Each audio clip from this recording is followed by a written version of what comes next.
Komisi Pemberantasan Korupsi mengonfirmasi buron kasus korupsi Bupati Mamberamo Tengah, Ricky Hampagawak, telah ditangkap. Juru bicara penindakan dan kelembagaan KPK Ali Fikri mengatakan, Ricky ditangkap di distrik Abepura, Kota Jayapura, Papua. Ricky sebelumnya ditetapkan sebagai tersangka dugaan suap dan gratifikasi terkait proyek yang bersumber dari APBD Mamberamo Tengah.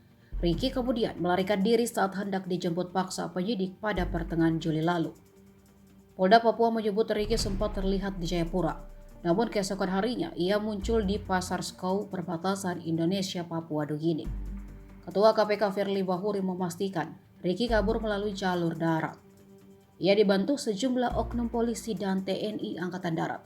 Pada 15 Juli, Firly menerbitkan surat penetapan daftar pencarian orang atas nama Ricky Hampagawak. Belakangan, KPK menetapkan Ricky sebagai tersangka tindak pidana pencucian uang.